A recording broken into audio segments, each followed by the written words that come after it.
The doctor told me I might never skate again, while my husband was already in the hallway, calling his mother. I remember that clearly. Not the pain in my leg, not the smell of disinfectant, just the sound of his voice, low and urgent, saying, "It's bad, really bad. We need to talk about next steps." Not we need to support her. Not she's awake. Not she's asking for you. That was the moment I understood something fundamental had shifted, even before my world fully collapsed. If this story resonates with you at any point, if you've ever felt discarded the moment you stopped being useful, go ahead and like, comment, or subscribe. Not for me, for yourself. Now let me tell you how it all began. My name is Hannah Whitmore. I was 30 years old when I broke my leg on the ice and lost my family in the same week. Before that night, I was a professional figure skater. Not famous, not Olympic level, but established. I competed on the national circuit, performed in touring ice shows, coached elite juniors during the off-season. Skating paid my bills. It paid my medical insurance. It paid for the house my husband loved to remind me was ours, even though my name was the only one on the mortgage. I grew up in a family where love was conditional. My father, Robert Whitmore, believed in results. My mother, Elaine Whitmore, believed in appearances. And my younger sister, Claire Whitmore, learned early that playing fragile earned more protection than playing strong. I learned something else. If I wanted anything, I had to earn it twice. Skating was the first thing that was ever just mine. I started at 6. By 12, I was training before school. By 17, I'd turned down a scholarship to skate full-time. My parents told people they were proud.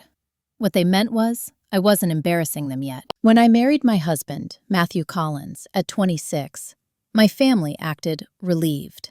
He came from money. Not generational wealth, but stability. His parents owned a chain of orthopedic clinics across Illinois and Indiana. They liked that I was disciplined. They liked that I was quiet. They liked that I didn't need them, at least at first. The accident happened during a closed rehearsal in Milwaukee, 2 weeks before a national tour opener. I'd landed that contract after years of grinding. It was my biggest payout yet. 12 cities, 6 figures, health coverage through the end of the year. I fell during a triple loop I'd landed 1,000 times. The ice caught my blade wrong. My body twisted before my brain could catch up. I heard the crack before I felt the pain. I didn't scream. I stared at the ceiling, counting lights, waiting for my breathing to slow, thinking about how strange it was that this might be the last time I ever lay on ice. The diagnosis came fast. Compound fracture, ligament damage, long recovery, uncertain return. The doctor was careful, too careful. Matthew wasn't. He asked how long I'd be out. When told months, maybe longer, he asked if I could still coach. When told maybe, depending on mobility, he nodded and said, "Okay," like he'd been given a weather forecast. That night, he didn't come home with me. He said he needed space. My parents arrived the next day, not to sit with me, to talk logistics. My mother asked if I'd still be able to attend Claire's engagement party next month. My father asked if I'd saved enough money to cover my own rehab. When I told them my insurance might lapse if I couldn't perform, my father sighed. "You always chose a risky path," he said. "This is what happens. No anger, no comfort, just conclusion." The first betrayal didn't feel dramatic. It felt administrative. Matthew started staying late at work. He stopped asking about physical therapy. When I talked about pain, he changed the subject. When I talked about fear, he checked his phone. 2 weeks after the surgery, he told me we needed to talk. He stood at the foot of the bed, arms crossed, eyes already somewhere else. "My parents think it's best if I stay with them for a while," he said. "Just until things stabilize." I asked what that meant. He said, "Until we know what your future looks like." My future, not ours. He didn't touch me when he left. My sister Claire called the next day, her voice sweet, practiced. "I heard about the accident," she said. "Mom's so worried." I asked if she was. She hesitated. "I just think, maybe this is a sign you should slow down." Claire had always wanted what I had, without doing what I did. She'd quit college twice. She'd cried until my parents paid her rent. Now she was engaged to a real estate developer 10 years older. And suddenly, she was the example. I didn't argue. I was too tired. The real blow came a month later. Matthew filed for separation. Not divorce. Separation. Temporary. Practical. He wanted to pause joint finances. He wanted to reconsider housing. He wanted time. My parents supported him. Elaine told me, gently, that Matthew deserved a partner who could keep up. Robert told me I should be grateful anyone stayed as long as he did. I watched my life shrink in real time. Contracts disappeared. Sponsors moved on. The tour replaced me without ceremony. My name vanished from the program. At Claire's engagement party, I was seated at the edge of the table, leg elevated, ignored. Matthew didn't come. Someone asked where he was. My mother said, "They're giving each other space." I didn't correct her. That night, I realized something chilling. They weren't waiting to see if I recovered. They were waiting to see if I was still worth investing in. And if I wasn't, they were ready to move on without me. What none of them knew was this. I had been preparing for loss my entire life. I just hadn't decided what I would do with it yet. And that decision was already taking shape. Rehab began in silence. Not the quiet kind that brings peace, but the kind that presses on your chest until breathing feels optional. Every morning at 6:30 a.m., I wheeled myself into the physical therapy wing of St. Luke's Sports Medicine Center in Evanston, nodding to the same receptionist who stopped asking how I was after the first week. Pain has a way of making people uncomfortable, especially when it doesn't come with an expiration date. My physical therapist, Jordan Ramirez, was the first person who spoke to me like I was still an athlete. He didn't pity me. He didn't soften his tone. "You don't get your life back by wishing," he said during our second session, adjusting the brace on my leg. "You get it back by deciding how much you're willing to endure." I appreciated that. Endurance, I understood. At home, everything felt provisional. The house Matthew and I had shared for 4 years no longer felt like mine. He'd taken most of his things already, quietly, efficiently, while I was in surgery and rehab. What remained were neutral objects, furniture without memory, space without warmth. He came by once a week to check in, always polite, always distant. He asked about my leg like he was asking about the weather. When I asked him what separation actually meant, he said, "Let's not rush labels." What he meant was, I don't want to be the bad guy. My mother called every few days, not to ask how I was healing, but to ask what I planned to do next. "You can't skate forever," Elaine Whitmore said one afternoon, as if this were a lifestyle choice and not a fracture through bone and identity. "Maybe this is your chance to rethink everything." I asked her what rethink meant. She paused. Something safer. Safer meant smaller, quieter, easier to manage. My father called once. "Hannah," Robert Whitmore said, "I spoke to a financial advisor." I waited. "You need to be realistic," he continued. "Your income was volatile, even before the accident. You should consider selling the house." I reminded him the house was mine, paid for by skating. "That was before," he replied. "Now you need stability." Stability, according to my family, meant dependence. I started keeping notes, not emotional ones, observations, dates Matthew didn't come home, calls that ended abruptly, comments that revealed more than they intended. I wrote them down because something in me had gone very still, very alert. I noticed, for example, that Claire started showing up at my parents' house more often, that my mother began referring to her as the one who stayed close, that my injury had somehow become a moral failure in family conversations. I noticed that Matthew's mother, Diane Collins, stopped inviting me to family dinners. When I asked why, she smiled apologetically and said, "We didn't want you to feel uncomfortable." Uncomfortable with what? Being replaced? The first truly humiliating moment came 6 weeks post-surgery. I attended a small fundraising gala for youth skating programs in Chicago. I wasn't skating. I was there as a former performer and donor. Matthew didn't tell me he'd be there. He arrived with his mother and a woman I didn't recognize. Tall, polished, wearing confidence like it was tailored. Diane introduced her immediately. "This is Lauren Bennett," she said, smiling. "She works with Matthew at the clinics." Lauren extended her hand. "I've heard so much about you," she said, eyes sliding briefly to my leg brace before returning to my face. Matthew says you're very driven. Very. I looked at Matthew. He didn't look back. Later that night, I overheard Diane say something she didn't realize I could hear. Well, she said to another woman, it's sad, but some careers don't survive reality. Reality. As if my body had betrayed them personally. That night, I went home and cried for exactly 10 minutes. Then I stopped. Because something shifted. I realized they weren't just distancing themselves from my injury. They were rewriting me, turning my absence on the ice into absence everywhere else. 2 days later, Matthew sent me an email. An email, not a call. He wanted to revise the separation agreement. He wanted full control over shared investments.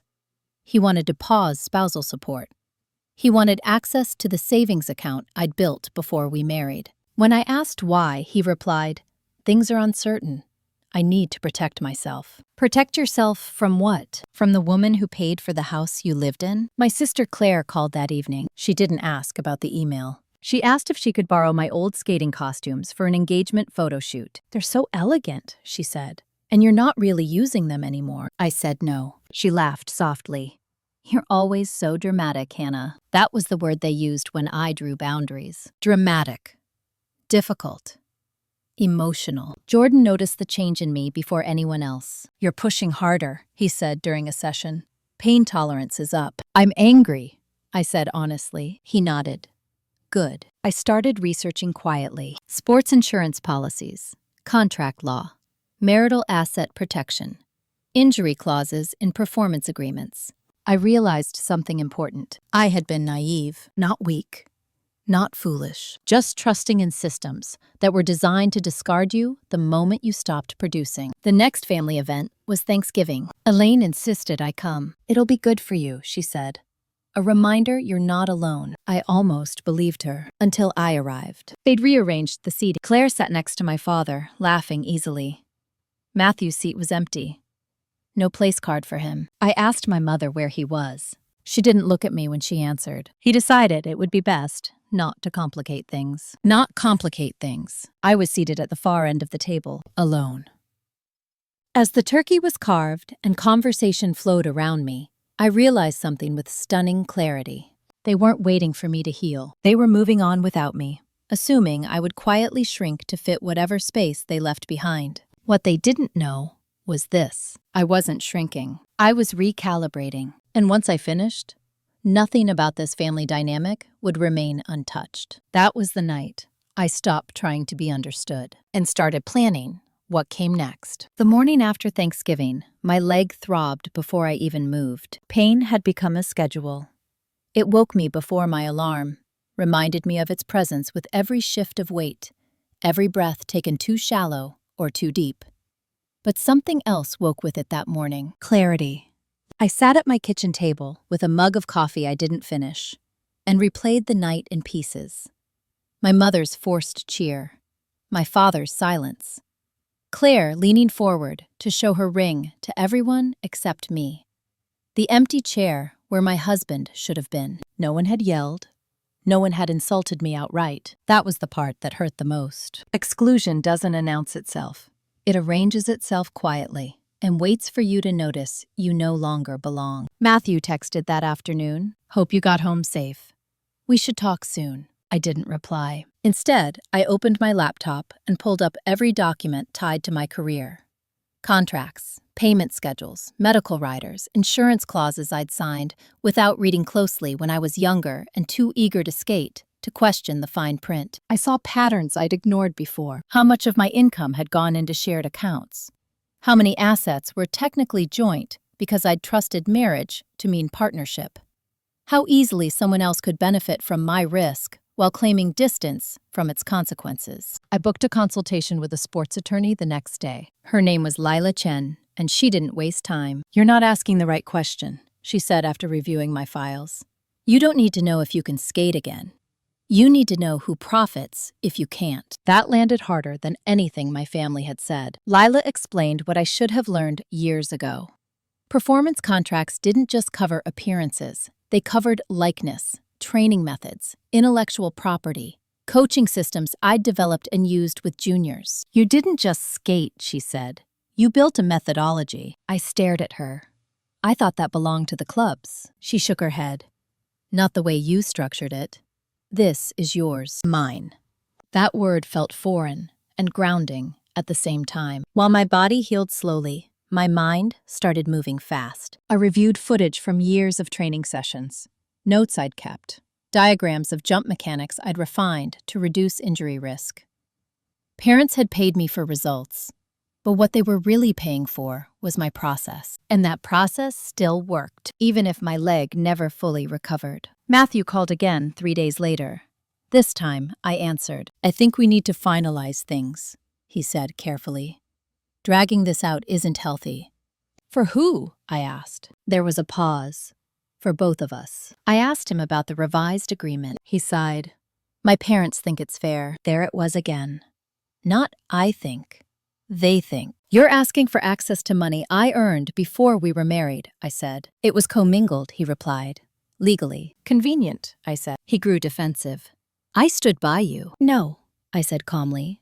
You stood near me until it became inconvenient. Silence stretched. I'm not trying to hurt you, Matthew said finally. Then stop trying to benefit from my injury, I replied. I ended the call. That evening, my mother showed up at my house without calling. She stood in the doorway, coat still on, eyes scanning the space like she was assessing damage. You've been distant, Elaine said. So have you, I replied. She sat down, anyway. Matthew is under a lot of pressure, she continued. His parents are concerned. They don't want him tied to uncertainty. I looked at her. Am I uncertainty? She hesitated. Your future is unclear. My future was unclear when I chose skating, I said. You were fine with it then because I was winning. Elaine's lips pressed together.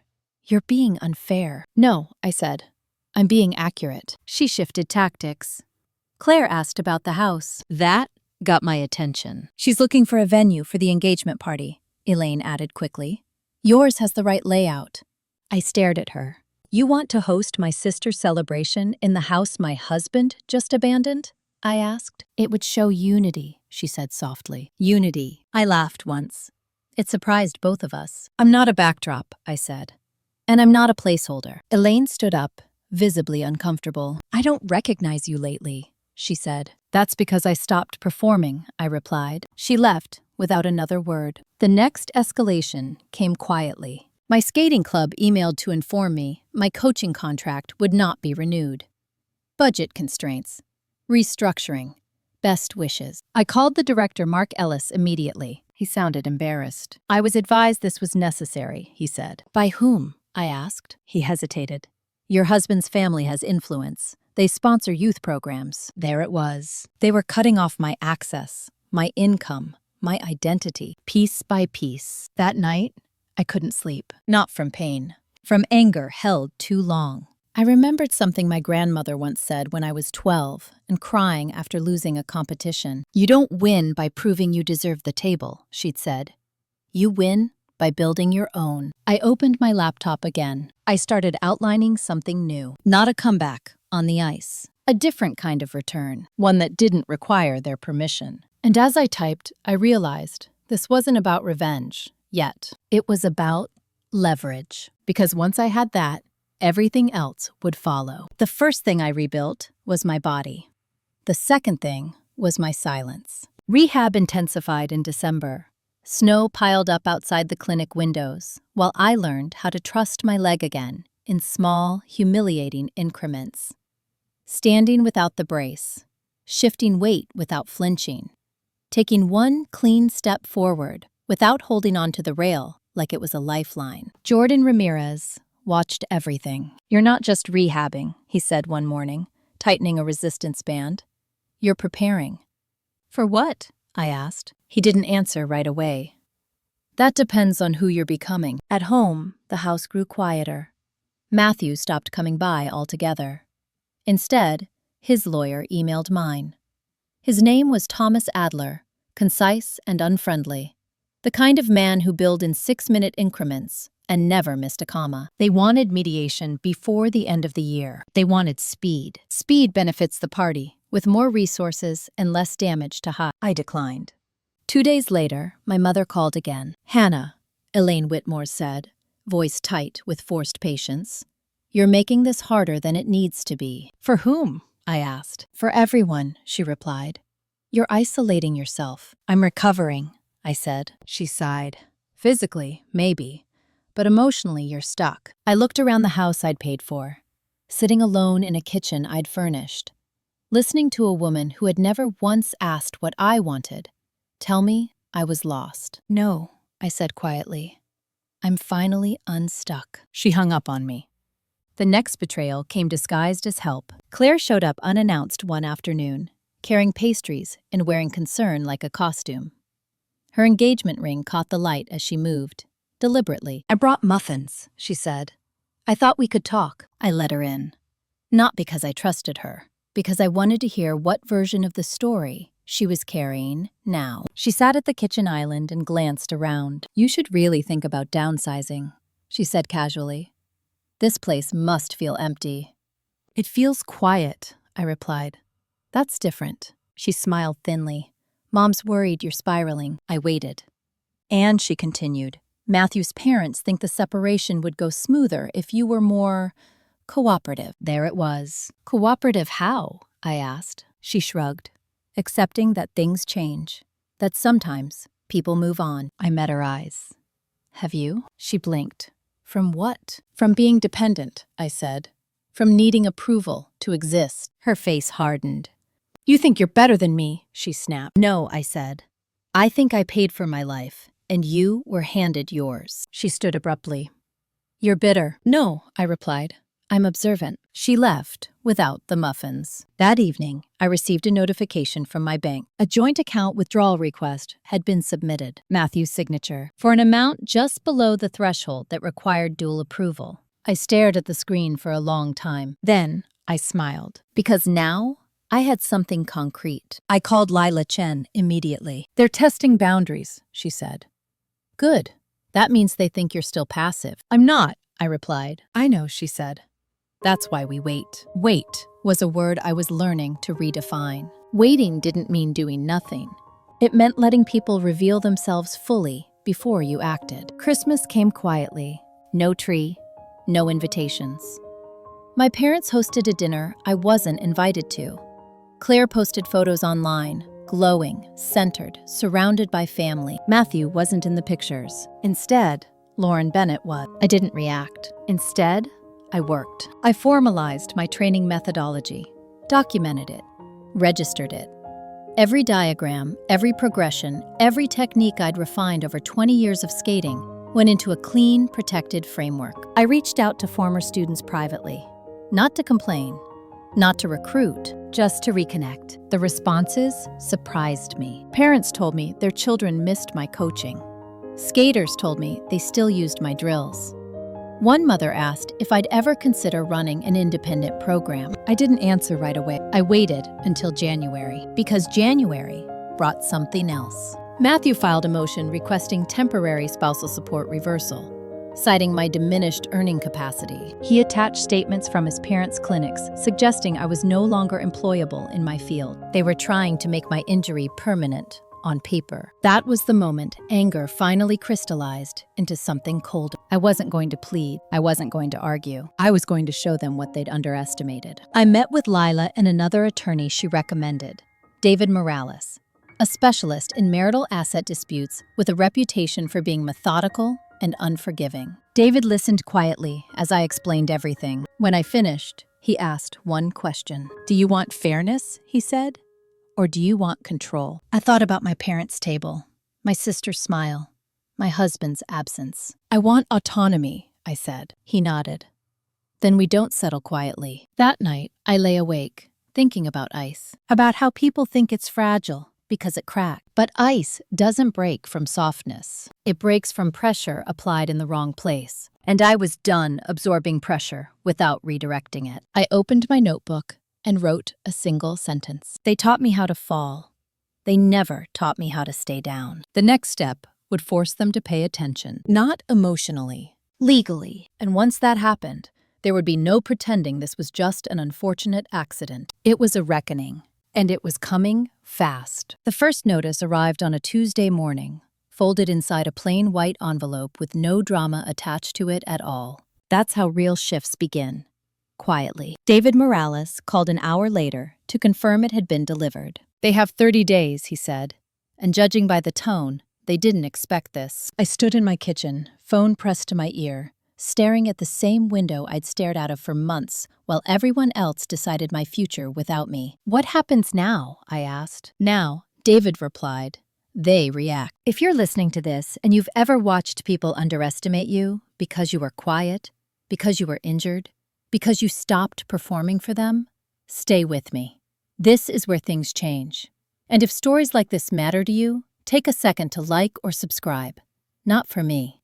For the reminder that silence doesn't mean surrender. The notice challenged Matthew Collins's motion, point by point. Not emotionally, not defensively, factually. It established that my reduced income was temporary and medically documented. It outlined my historical earnings, my independent assets, and most importantly, my intellectual property tied to coaching systems and training methodologies. It also requested full financial disclosure from Matthew and any third parties influencing his employment decisions. That last line was intentional, because influence leaves fingerprints. Matthew called me that night. He didn't open with anger. He opened with disbelief. "Why are you doing this?" he asked. I sat down before answering. My legs still ached when I stood too long. "Because you tried to erase me," I said calmly. "That's not fair," he replied. "I'm just trying to protect myself." "So am I," I said. He exhaled sharply. "My parents think you're being advised badly." I smiled to myself. "Your parents don't get a vote." Silence. Then, quieter. "This didn't have to get ugly." "It didn't," I agreed. "You chose that." He hung up. 3 days later, my mother showed up again. This time, she didn't knock. She let herself in like she still had the right. "Hannah," Elaine Whitmore said sharply, coat still on, eyes bright with urgency. "What are you doing?" I turned slowly. "I'm enforcing boundaries," I replied. "You've humiliated Matthew," she said. "You've embarrassed the family." I laughed once. It surprised both of us. "You mean I refused to disappear politely," I said. She stepped closer. "You're burning bridges." "No," I corrected. "I'm closing doors that were never opened for me." She stared at me like she didn't recognize the person in front of her. "Claire is getting married in 6 months," she said. "Do you really want this tension hanging over everything?" "There was tension long before this," I replied. "You just didn't mind it when I was the one carrying it." Elaine's mouth tightened. "You're being cruel." I shook my head. "I'm being accurate." She left without another word. That afternoon, I received an email from Mark Ellis, the skating club director. Subject line: reconsideration. He wanted to talk. We met at a cafe near the rink. He wouldn't meet my eyes at first. "I didn't realize the full picture," he said eventually. "There were conversations, pressure." "From whom?" I asked. He swallowed. "Matthew's parents. They implied continued sponsorship depended on changes." I nodded. "And now?" He slid a document across the table. "We'd like to offer you an independent contract. Consulting, curriculum development, remote if necessary." I looked at the paper. The number was fair. The terms were clean. "I'll consider it," I said. He looked relieved. "We value what you built." I didn't say thank you. Value that arrives only when leverage appears isn't appreciation. It's survival instinct. Meanwhile, Claire Whitmore stopped pretending. She posted passive comments online, shared articles about forgiveness, quoted things about family loyalty. I didn't respond. Then came the engagement announcement. Formal, lavish, venue booked at a historic estate outside Naperville. The invitation arrived, addressed to Hannah Whitmore, not Hannah Collins. That detail wasn't accidental. I stared at the card for a long time. Then I handed it to David. "Interesting," he said. "They're trying to normalize you again." "Why?" I asked. "Because public events require clean narratives," he replied. "And right now, theirs isn't." At rehab, Jordan noticed the shift. "You're moving differently," he said, as I completed a controlled glide on the off-ice simulator. "More confident." "I stopped asking permission," I said. He nodded. "That'll do it." Physically, I was improving. Slowly, carefully. Enough to know my body hadn't betrayed me. It had survived something violent and was learning again. Emotionally, something else had healed faster. The need to be included. The need to be chosen. I was building something new. That weekend, I hosted a small meeting in my living room. 5 parents. 3 former students, 1 assistant coach. No contracts, no promises, just conversation. What would an independent program look like? One mother asked. One that puts athlete health first, I replied, and doesn't treat bodies like disposable assets. They nodded, they listened. For the first time in months, I felt seen without being assessed. Then my phone buzzed. A message from Matthew. My parents are very upset. You've gone too far. I didn't reply, because that night, as everyone left and I locked the door behind them, something settled into place. They thought I was reacting. They thought this was emotional. They were wrong. I wasn't dismantling my old life out of spite. I was replacing it. And soon, they were going to realize something terrifying. They no longer controlled the story. Not at home, not in court, and not at the event they cared about most. Because the next move wouldn't happen in private. It would happen in front of everyone they needed to impress. And once that happened, there would be no walking it back. The first official hearing was scheduled for the same week Claire finalized her wedding guest list. That timing wasn't a coincidence. David Morales called me as soon as the court date was confirmed. They tried to delay, he said, claimed scheduling conflicts. Judge wasn't interested. I pictured Matthew in his office, tie loosened, frustration leaking through the careful neutrality he wore like armor. I wondered if his parents were in the room with him when he heard the news. I suspected they were. The hearing wasn't about money, yet. Not really. It was about control. About whether I would be framed as temporarily inconvenienced or permanently diminished. That distinction mattered more than anyone wanted to admit. The night before, my mother sent a text. Please don't do anything unnecessary tomorrow. People are already talking. I stared at the message for a long time. Then I deleted it. At the courthouse in Cook County, everything smelled faintly of paper and disinfectant. The waiting area was crowded with quiet desperation. Couples who wouldn't look at each other, lawyers murmuring into phones, lives being recalculated by strangers. Matthew arrived 10 minutes late. He didn't sit next to me. He didn't look at me. His attorney, Thomas Adler, nodded curtly to David and then avoided eye contact. The judge, Sandra Klein, was brisk and unsentimental. She didn't care about narratives. She cared about documentation. David presented first. He didn't mention my skating career in romantic terms. He spoke in numbers. Years of earnings, medical timelines, independent assets, intellectual property filings. Then he addressed the claim of diminished capacity. Temporary physical injury does not equate to permanent financial incapacity, he said evenly, especially when the injured party has diversified income streams and documented recovery milestones. Matthew's attorney argued next. He used words like uncertainty and adjustment. He referenced emotional strain. He suggested my refusal to settle was evidence of instability. Judge Klein stopped him mid-sentence. Ms. Whitmore's emotional state is not on trial, she said. Stick to finances. I felt something loosen in my chest. The ruling was narrow, but decisive. Matthew's motion was denied. Temporary support terms would remain unchanged. Full financial disclosure was ordered. Any attempt to restrict my access to shared assets would be considered non-compliance. Matthew finally looked at me then. His expression wasn't anger. It was surprise. Outside the courtroom, his mother, Diane Collins, confronted me. She'd come in person. That, too, was intentional. This is unnecessary, she said sharply, stepping too close. You're dragging this out. No, I replied calmly. You tried to shorten it to your advantage, she scoffed. You're not thinking clearly. I smiled faintly.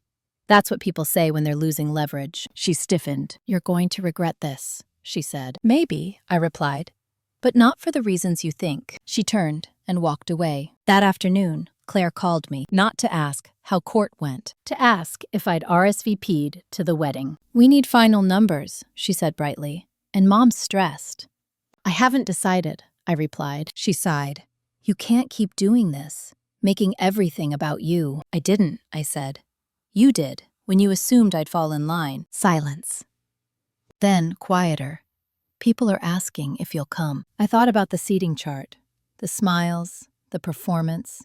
I don't attend events where I'm expected to pretend, I said. She hung up. 2 days later, my independent coaching program launched quietly. No announcement, no press, just a website, a waiting list, and a carefully worded mission statement focused on athlete longevity and ethical training practices. Within 48 hours, the list was full. Parents from 3 states reached out.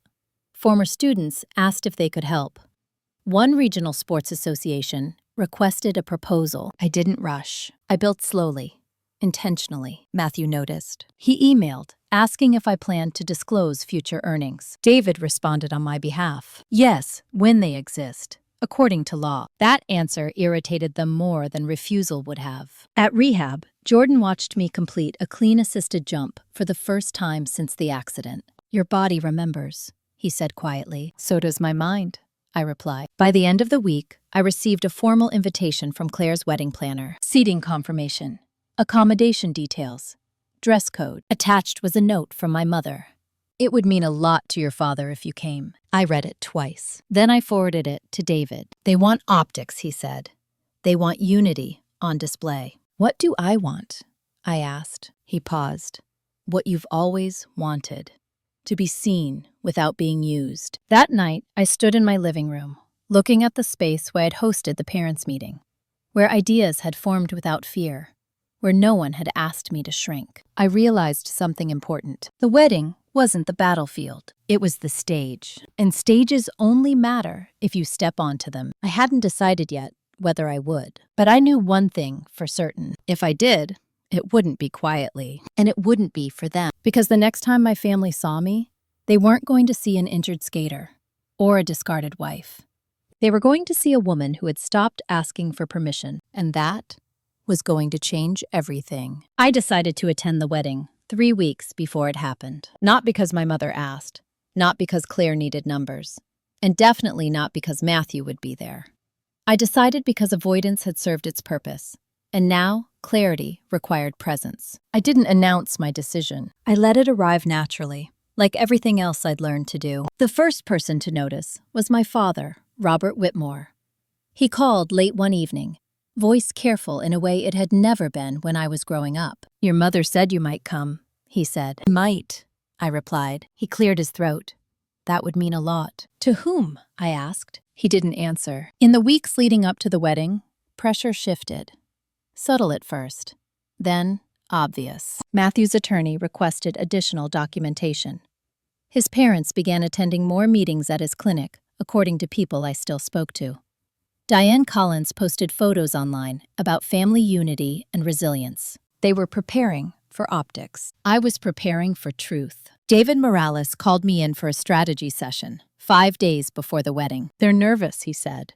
Your presence introduces uncertainty. Good, I replied. He slid a folder across the table. Financial disclosures came in. There are inconsistencies. My attention sharpened. Matthew moved money, David continued. Not illegally, yet, but quietly. Accounts tied to his parents' clinics. Deferred compensation. And? I asked. And the timeline overlaps with your injury, he said, which makes motive clearer. I nodded.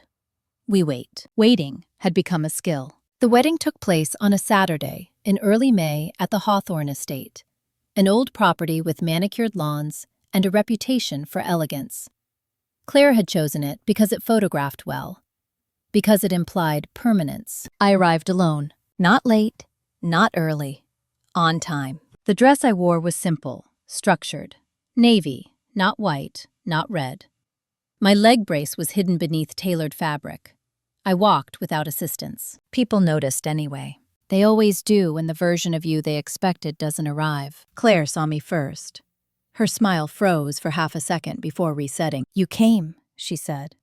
I said I might, I replied. She hugged me lightly, like she was afraid I'd break or push back. My mother approached immediately, eyes scanning me from head to toe. You look well, Elaine said. I am, I replied. She hesitated, then leaned in. Let's not do anything today. I met her gaze. That depends on what you mean. She straightened. Please. I nodded once. I'm here to observe. That unsettled her more than any argument would have. The ceremony was flawless. Claire walked down the aisle glowing, confident, supported. Everything she'd ever wanted, arranged neatly around her. I clapped when appropriate, smiled when expected, said nothing extra. At the reception, seating was intentional. I was placed at a family-adjacent table. visible but not central. Matthew sat 2 tables away with his parents. Lauren Bennett sat beside him. She noticed me immediately. Our eyes met. She looked away first. Dinner passed with polite conversation and carefully avoided topics. People asked about my recovery. I answered briefly. No details, no vulnerability. Then came the speeches. My father spoke first. He talked about family legacy, about pride, about standing together in difficult times. I listened closely, because what he didn't say mattered more than what he did. Claire spoke next. She thanked everyone who supported her, who believed in her, who stayed. She didn't look at me. Matthew didn't speak, but Diane Collins did. She wasn't scheduled, but she took the microphone anyway, smiling like she owned the room. Families change, she said, and sometimes that's hard. But resilience means knowing when to let go of what no longer serves you. The room murmured approvingly. I felt it then. The shift. The subtle framing. This wasn't just a wedding. It was a message. I stood up. Not abruptly. Calmly. The room quieted, confused by movement where none was expected. I didn't take the microphone. I didn't need to. I won't interrupt the celebration, I said clearly. But I do want to clarify something.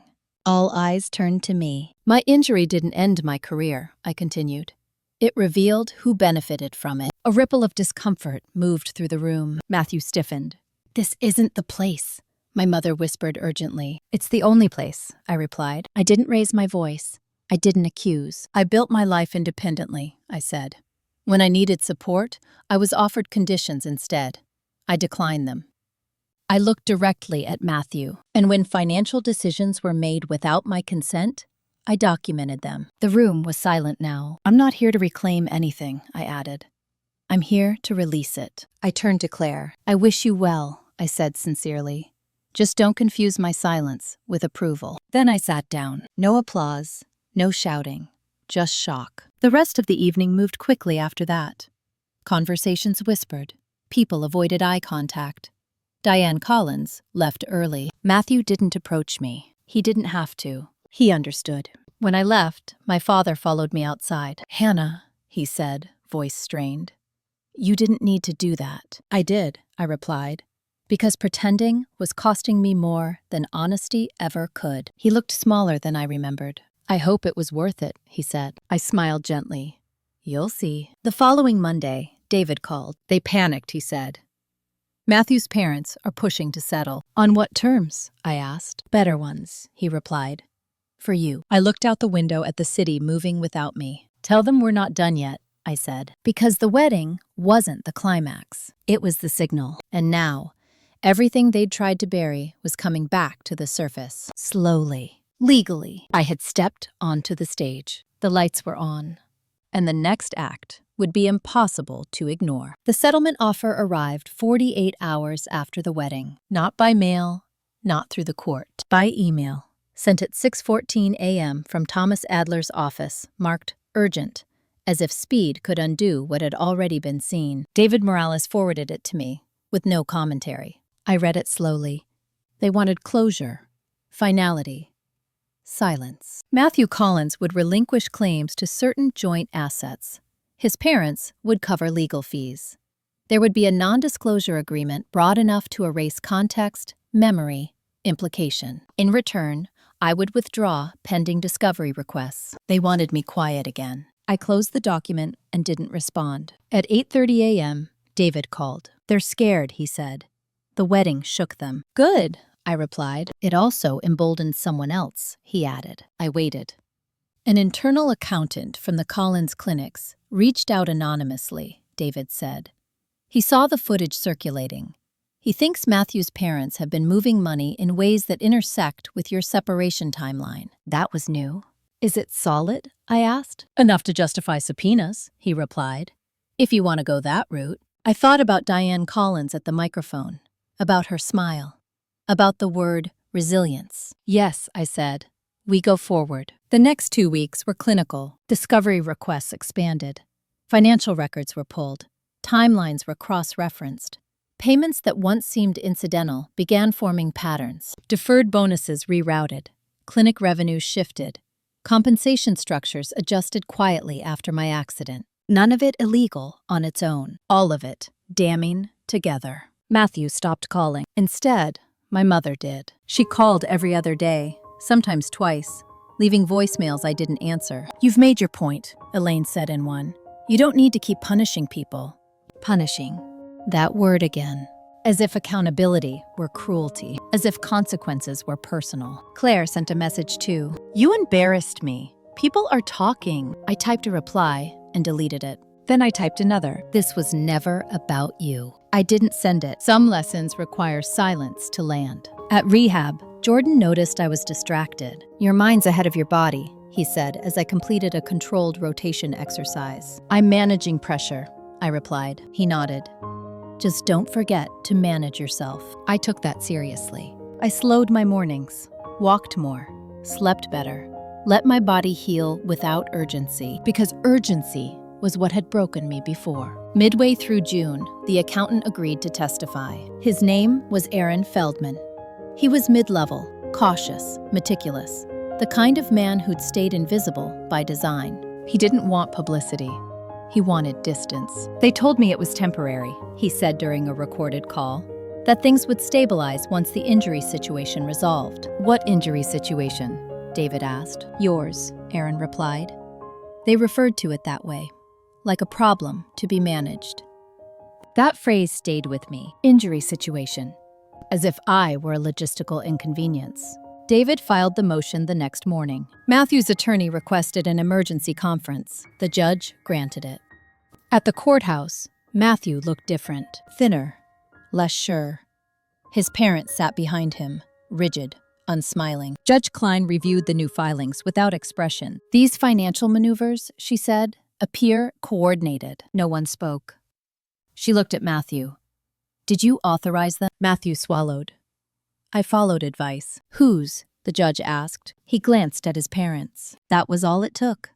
The court ordered a forensic review. Full scope. No more quiet rearranging. No more plausible deniability. Outside the courtroom, Diane Collins finally lost control. "You planned this," she hissed at me. "You manipulated everything." I looked at her calmly. "No," I said. "You did. I just stopped absorbing it." She stared at me like I'd slapped her. "You think you've won," she said. "I think I've stepped aside," I replied.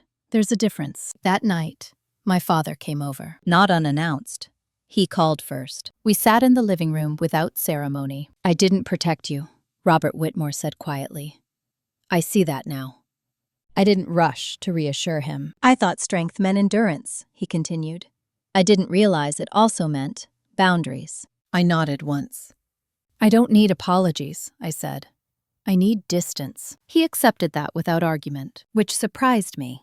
The forensic review moved fast. By July, it was clear Matthew's parents had structured compensation in ways that directly disadvantaged me during separation proceedings. The word intentional appeared in the report. That word changes things. Settlement talks resumed. This time, the tone was different. No urgency, no arrogance. Caution. David presented revised terms. No NDA. No silence clause. Asset division reflecting actual contributions. Public record acknowledgement of financial interference. Matthew signed. His parents did not. They fought. They lost. The judge's ruling was concise. Matthew was ordered to compensate. His parents' clinics were fined for improper financial conduct. Oversight was imposed. No jail, no spectacle, just consequences. I watched the ruling from my kitchen table. I felt nothing dramatic, just a steady sense of release. Later that day, my phone buzzed. A message from Matthew. "I never meant to hurt you." I stared at it for a long time. Then I deleted it. Intent doesn't erase impact. And explanations don't undo patterns. That evening, I walked without my brace for the first time. Slow. Careful.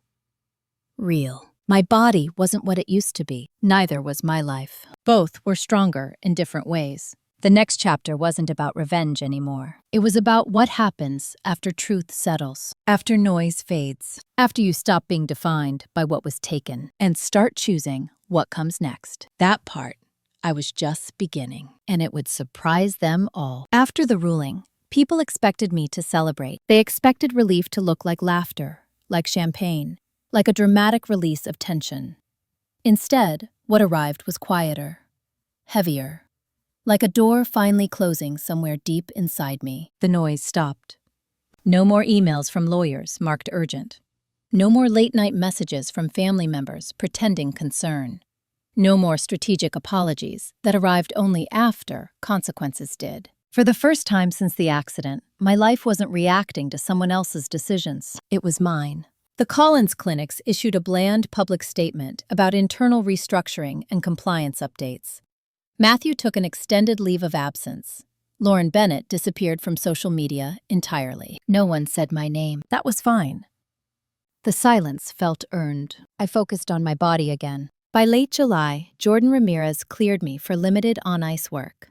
Not jumps, not spins, just edges, glide, balance, trust. The rink smelled the same. Cold metal and sharpened blades.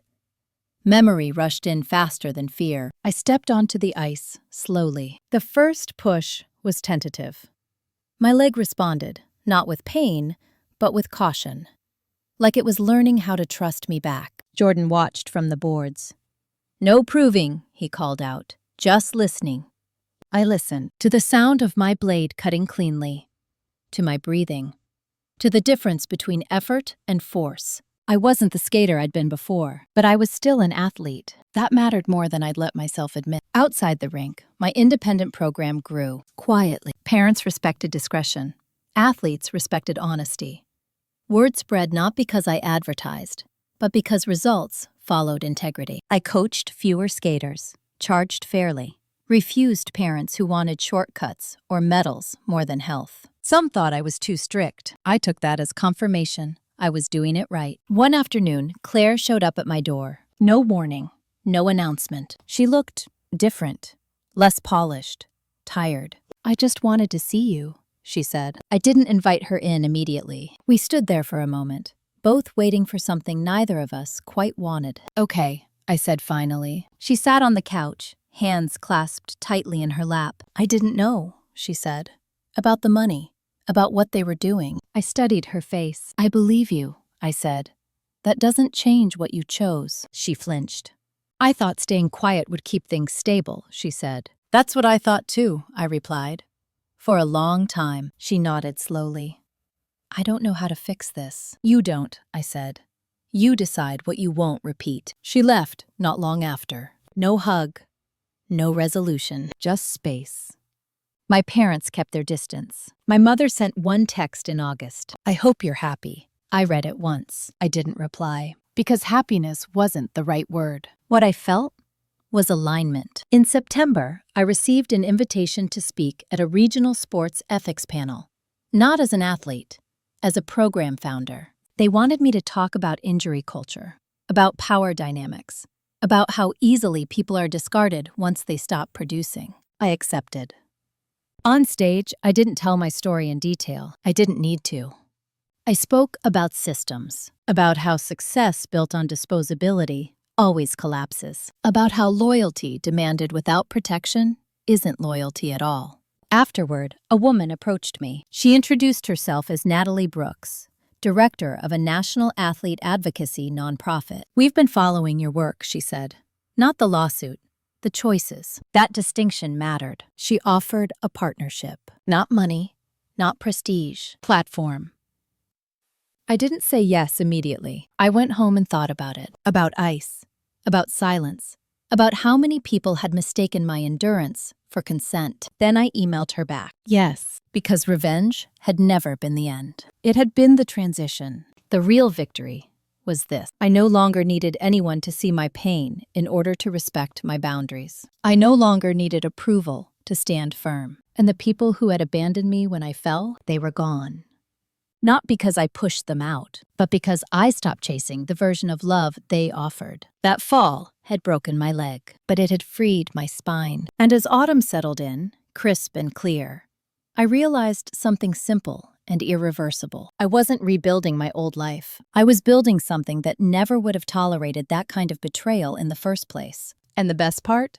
I didn't need revenge anymore. The truth had done its work, quietly, completely, and it wasn't finished yet. October arrived without ceremony. No court dates, no family milestones, no urgent decisions demanding reaction. Just a slow shift in light and temperature. The kind that forces you to notice what remains once everything loud has burned out. That was when the past tried to return. Not loudly, not aggressively, politely. Matthew emailed me on a Sunday evening. Subject line: checking in. 2 words designed to appear harmless. I didn't open it right away. I knew the pattern now. When people lose leverage, they reach for familiarity. They hope memory will do what control no longer can. I opened the email the next morning. He wrote about therapy, about reflection, about realizing mistakes. He said the separation had been hard on him, that he missed the version of us that existed before everything got complicated. He didn't mention the forensic audit. He didn't mention the ruling. He didn't mention the money. He ended with, "I hope we can talk sometime." For closure. Closure is a word people use when they want absolution without accountability. I didn't respond. Instead, I forwarded the email to David Morales with 1 line. No response. Document only. He replied with a thumbs up. At the rink, my skating progressed. Not leaps, not spectacle. Control. Edges deepened. Turns sharpened. My body learned how to move again without flinching. I stopped asking it to be what it was and started asking what it could be now. Jordan Ramirez noticed. "You're not chasing symmetry anymore," he said one afternoon. "You're working with reality." "I got tired of fighting it," I replied. He smiled. That's usually when people get strong. Outside the rink, the advocacy partnership with Natalie Brooks took shape. We didn't start with campaigns or statements. We started with listening sessions. Athletes, coaches, medical staff. People who'd seen what happened when injury intersected with power. Patterns emerged quickly. Athletes pushed to perform while injured. Contracts rewritten quietly. Support offered conditionally. Silence, reward. None of it surprised me. What surprised me was how many people believed it was normal. That belief is the most dangerous thing of all. In mid-October, my father asked to meet, not at the house, not in public, at a small cafe near his office. I arrived on time. He stood when he saw me, then hesitated, unsure if he should hug me. He didn't.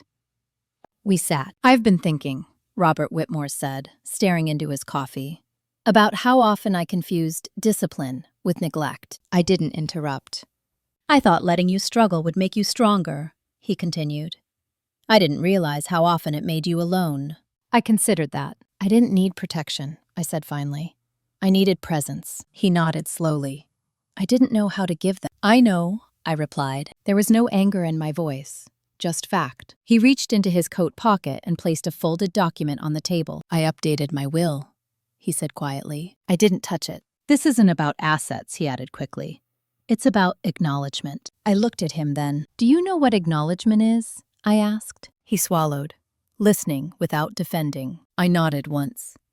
"I'm not asking for anything," I said. "But I won't pretend anymore." He accepted that. That was new. As winter approached, my program expanded, not in size, in depth. We added injury prevention workshops, mental resilience training, legal literacy sessions for young athletes and their parents. I brought in professionals, lawyers, doctors, former athletes who had survived the system and refused to romanticize it. Some parents pushed back. They didn't like hearing that talent didn't excuse exploitation. I told them they were free to leave. Most stayed. Because fear dissolves when knowledge enters the room. Then came the invitation. A national skating organization requested my input on a revised athlete safety framework, not as a figurehead, as a contributor. I reviewed the draft carefully. It was good. Incomplete, but honest. I sent back notes. Detailed, unflinching. They incorporated them. That mattered. Claire sent another message in November. "I'm trying to do better." I stared at it longer than I expected. Then I replied, "Trying isn't the same as choosing." She didn't respond. I didn't need her to. On Thanksgiving, I stayed home. I cooked for myself. Simple food, clean flavors. I lit a candle and ate at the kitchen table, sunlight fading slowly through the window. No seating charts, no performance, just presence. That night, I wrote something down for the first time in months. Not notes, not documentation, a sentence. "Healing isn't reconciliation. It's reclaiming authorship. I closed the notebook. The next chapter of my life wasn't waiting for permission. It was already underway. And while the people who had left me behind were still explaining themselves to each other, still rewriting their own narratives, I had moved on to something quieter and far more dangerous to them. A life that no longer needed their participation. What they didn't understand yet was this. Being removed from the center of my story didn't make me weaker. It made me unreachable, and that would matter very soon. December changed the texture of everything, not with drama, with finality. Snow came early that year, settling into the city like a held breath. Streets slowed, schedules loosened, people turned inward. It was the kind of season that forces reflection, whether you want it or not. That was when the last thread finally snapped. I received a certified letter from Matthew's attorney, Thomas Adler, dated December 9th. Not a threat, not a demand, a withdrawal. Matthew was formally relinquishing any remaining claims tied to my coaching methodology, future earnings, or intellectual property. The language was precise, exhausted, careful in the way people get when they understand there's nothing left to argue. David Morales called an hour later. "It's over," he said. "Clean." I closed my eyes, not in relief, but in recognition. Over didn't feel triumphant. It felt complete. 2 days later, the Collins clinics announced a change in leadership structure. Diane Collins stepped down from advisory influence. Her name disappeared from public-facing materials. The word restructuring appeared again, stripped of urgency this time. Matthew didn't resurface. No apology, no explanation. I didn't need either. At the rink, Jordan Ramirez watched me complete a controlled sequence without hesitation for the first time since the accident. No brace, no assist. "You could perform again," he said carefully, "if you wanted." I looked at the ice, pristine and familiar. "I know," I replied. He waited. "I don't," I added. That surprised him. It surprised me too, but it felt right, because the truth was, skating had given me everything it could, and I had given it enough. My body had changed. My priorities had changed. My tolerance for systems that fed on silence had evaporated. I didn't need to return to the spotlight to prove I was still standing. I was standing every day. At home, I boxed up the last remnants of my old life. Costumes, programs, medals. Not with bitterness, with respect. I donated most of it to a youth center on the south side that didn't have funding for elite equipment. I kept one thing, my first pair of skates. Worn, scarred, honest. On December 18th, Natalie Brooks invited me to a small, closed-door meeting in Washington, D.C. No press, no announcements, just people who shaped policy. I sat at a long table with former athletes, regulators, and advocates. I listened more than I spoke. When I did speak, it was measured. I talked about incentives, about what happens when injury becomes a liability instead of a responsibility, about how easily families, institutions, and marriages collapse when productivity disappears. No one interrupted. Afterward, a man I didn't recognize approached me. "I used to think cases like yours were anomalies," he said. "I don't anymore." Neither did I. Back home, my mother sent one final message. "I miss you." No qualifiers, no demands, just that. I read it once. I didn't reply. Missing someone doesn't undo patterns. And love that only surfaces after consequences isn't love. It's regret. On Christmas morning, I woke up early. The city was quiet.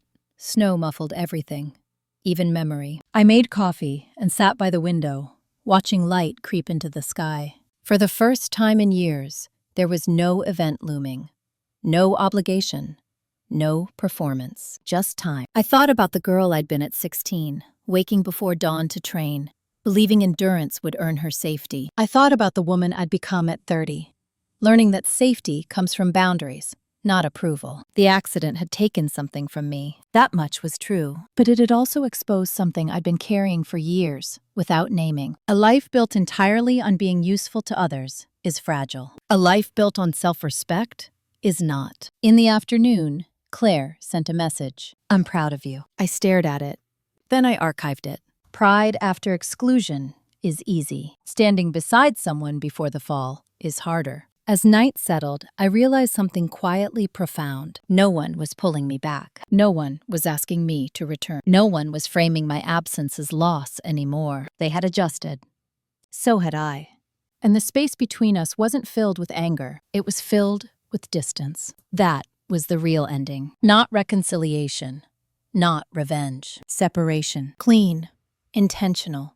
Necessary. The final chapter of this story wasn't about what I took from them. It was about what I refused to give back. And that decision would shape everything that came next. Because freedom doesn't announce itself, it settles in.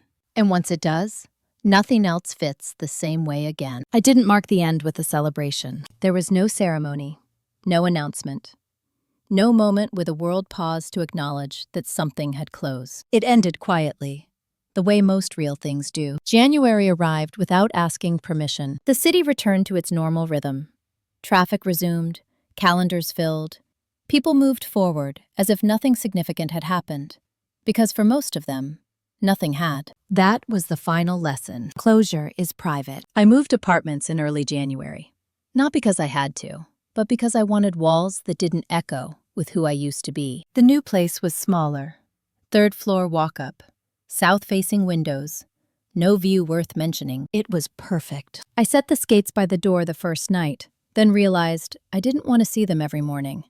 I placed them in the closet instead. Not hidden, just resting. They had done their job. So had I. Jordan Ramirez stopped by once, carrying a box of old training footage I'd asked for months earlier and never watched. "Just in case," he said. I thanked him. We stood awkwardly near the door for a moment. Two people who had shared something intense that no longer needed maintenance. "You're different," he said finally. "I know," I replied. He nodded, satisfied with that answer. I never opened the box. Some histories don't need reviewing. The coaching program I helped design launched quietly in late January, under a neutral name. No branding tied to me, no spotlight. It focused on post-injury transitions, not comebacks, transitions. Athletes learning how to exist without applause, without identity collapse, without families dictating timelines for healing. The first cohort filled within 3 days. Women made up most of it. That didn't surprise me. Neither did the emails. I didn't know I was allowed to stop. They treated me like I owed them recovery. Everyone told me to be grateful. They only loved me when I was winning. Reading those words, I felt something shift. Not anger. Recognition. I wasn't alone. I never had been. I just hadn't been surrounded by people willing to say it out loud. Matthew never reached out again. I saw his name once in a trade publication, buried in a paragraph about consulting changes. No photo, no quotes. That felt right. My parents sent a Christmas card late, addressed correctly, no message inside. I recycled it, not out of spite, out of clarity. Silence had become my chosen language. It was fluent now. One afternoon in February, I passed the rink by accident. The doors were open. The sound of blades cut through the air. For a moment, my body reacted before my mind did. Muscle memory flared. A familiar ache followed. Then it passed. I watched a group of young skaters practice clumsy spins, falling and laughing, getting up without shame. No parents shouting instructions. No coaches timing productivity. Just movement. I smiled. Not because I missed it, because I didn't. The need was gone. That was the proof. Revenge had never been about humiliation. It had been about rebalancing power. They had controlled the narrative when I was injured, silent, dependent. I took it back by refusing to perform recovery for their comfort, by documenting truth without drama, by choosing distance over confrontation, by building something they couldn't access. That was the quiet kind of payback, the kind that lasts. In March, I was invited to speak at a closed industry conference. Off record, no recording devices. I told the story without names, not because I was protecting anyone, because the pattern mattered more than the players. Afterward, a woman in her 50s approached me. "I wish I'd known this 30 years ago," she said. I believed her. The hardest part hadn't been the betrayal. It had been accepting that love built on performance is conditional. And conditional love always collects interest. I don't wake up angry anymore. I wake up oriented. I know where my limits are. I know what silence means when it's chosen. I know that healing doesn't require forgiveness, just boundaries. And I know this: walking away intact is not weakness. It is the most disciplined thing a person can do. If you're listening to this and something in it feels uncomfortably familiar, pay attention to that feeling. It's not bitterness, it's awareness. If you've ever been excluded, sidelined, or abandoned the moment you stopped being useful, you're not imagining it. And you don't owe anyone access to the version of you that survived it. If this story resonated with you, take a second to like it. Share it with someone who needs to hear that quiet revenge is still revenge.